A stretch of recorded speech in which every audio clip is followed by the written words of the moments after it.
Just dive right in, shall we? Picture this. You've put in the sweat, the hours, and created what looks like an absolutely perfect Google business profile. I mean, you've got the gorgeous photos, every little section is filled out, and you're even sitting on a pretty sweet stack of 5-star reviews.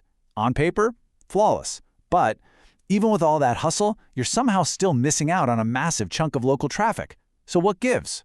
Well, it almost always boils down to one absolutely crucial element. And here's the million-dollar question you really need to ask yourself. Are you optimizing your profile for the exact words your customers are actually searching? Honestly, this is the hidden trap that catches so many incredibly well-run businesses. It's just a simple communication gap, right? But man, it is literally costing them valuable, ready-to-buy local traffic every single day. Okay, take a look at this. This right here perfectly illustrates the heart of the whole issue. If your potential customers are hopping on Google and searching for one specific phrase, but your profile is optimized for something completely different, you're basically like two ships passing in the dark. Your vocabulary has to perfectly match your customers' search habits. If it doesn't, well, you're simply never going to find you. So, how do we actually fix this disconnect? Well, here's our game plan for this explainer. First, we'll look at the local search problem. Then, we dive into the 5-step keyword process. Next up, applying your new keywords, followed by navigating niche industries, and finally, we'll wrap up with the final takeaway. All right, part 1, the local search problem. We've seen how that wording mismatch can totally sideline your traffic, so let's jump right into the fix. Moving right along to part 2, the 5-step keyword process. This is where we actually find those winning keywords. Okay, so here is your high-level roadmap. It breaks down into 5 really manageable chunks. Step 1, we identify your core keyword. Step 2, we play around with autocomplete. Step 3, we dig into related searches. Step 4 is checking out the competitors, and Step 5, we validate. Simple enough, right? Let's break them down. Step 1 is super straightforward. We just need to find your core business keyword. All you have to do is answer one incredibly simple question. What does my business actually do? Really, do not overthink this one. Your most direct, top-of-mind, 1- or 2-word answer, that's your primary keyword. Are you a dentist? Are you a makeup artist? Maybe an interior designer? Whatever that core foundational function is, just lock it in. Now for the fun part. We instantly turn that basic definition into a powerful local tool. You just take that core keyword you just defined and stick your city right on the end of it. So, if your core keyword is dentist and your city is Pune, your starting keyword is, you guessed it, dentist in Pune. Furniture store plus Delhi becomes furniture store in Delhi. This combo right here. This is the foundational starting point for the whole rest of your research. All right, step 2. Let's see how we build out our list.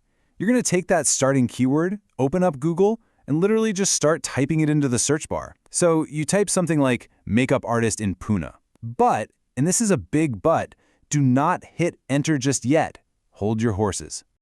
If you just pause for a second, Google's going to do something really cool. It immediately drops down those autocomplete suggestions based on real, actual, historical searches. So if you typed makeup artist in Pune, Google might spit out phrases like best makeup artist in Pune or bridal makeup artist in Pune. Look, you need to write these down right now. These aren't just random guesses. These are actual phrases local people are typing into Google as we speak. Okay, once you've got those scribbled down, go ahead and hit enter. Welcome to step 3. After the results load, I want you to scroll all the way down to the very bottom of the page. Down there, you're going to see a little section called Related Searches.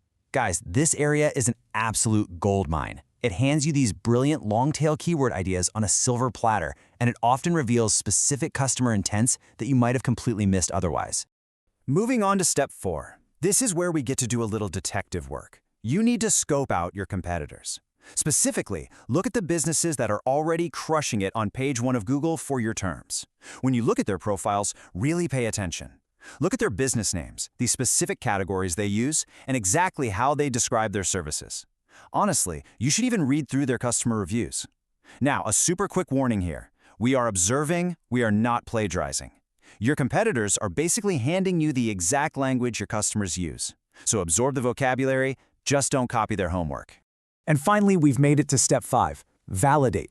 By now, you've got this awesome list of potential keywords. So grab that list, open up the Google Keyword Planner tool, and plug them in. You're looking to validate these against 3 major metrics. Number 1, what is the monthly search volume? Number 2, what's the competition level like? And number 3, are there any extra keyword suggestions the tool can toss your way? Now, when you see all that data pop up, take a breath. Do not get overwhelmed. I literally cannot emphasize this next number enough. 3 to 5. That's it. You absolutely do not need dozens of keywords to win at local SEO. Actually, scratch that. Stuffing your profile with too many keywords actually waters down your ranking signals. Your only goal here is to cherry pick 3 to 5 highly relevant keywords that perfectly match what you actually do. Awesome. Let's jump to part 3, applying your new keywords. Finding them is great, but now we got to actually use them. So, you've got your top keywords. Now, we need to sprinkle them naturally across your digital footprint. You'll want to weave these terms right into your Google Business profile description, definitely put them in your products and services lists, sprinkle them across your website pages, and drop them into your regular business posts. The whole strategy here is just feeding Google consistent, crystal clear signals so it knows exactly what you do without having to guess. But hey, as you're placing all these great new keywords, please keep this one golden rule in the back of your mind. Write for people first, and then optimize for the search engines.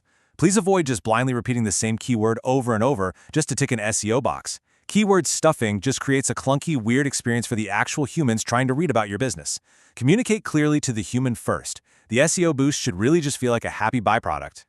Moving right along to part 4, navigating niche industries. Let's talk about what happens when the data doesn't quite pop. Look, if your business is brand spanking new, or maybe you operate in a super highly specialized niche, you might plug your terms into Keyword Planner and see virtually zero search volume. I want to tell you right now, that is totally normal. Do not panic. In these situations, just focus strictly on describing your services clearly. Don't go chasing wildly unrelated high-volume keywords just to get cheap traffic. Stick to what you actually do, and I promise your keyword opportunities are going to naturally expand as your brand awareness grows. Which brings us to part 5, the final takeaway. Let's lock in the most important piece of this whole puzzle. The source material sums this entire explainer up with just a brilliantly simple thought. Keyword research is not about finding the most popular search term. It's about finding the phrases your ideal customers actually use. You see, it always comes back to relevance. Having just a few carefully selected, highly relevant local keywords is going to bring you way more qualified, ready-to-buy customers than 100 generic, high-traffic terms ever could. So, I'm going to leave you with this one final provocative question. Are you ready to go update your profile right now and actually capture your ideal customers? Take those 3 to 5 highly relevant phrases, work them in naturally, and finally close that communication gap. Thanks so much for hanging out with us for this explainer, and we will absolutely catch you next. Just dive right in, shall we? Picture this. You've put in the sweat, the hours, and created what looks like an absolutely perfect Google business profile. I mean, you've got the gorgeous photos, every little section is filled out, and you're even sitting on a pretty sweet stack of 5-star reviews. On paper, flawless. But even with all that hustle, you're somehow still missing out on a massive chunk of local traffic. So what gives? Well, it almost always boils down to one absolutely crucial element. And here's the million-dollar question you really need to ask yourself. Are you optimizing your profile for the exact words your customers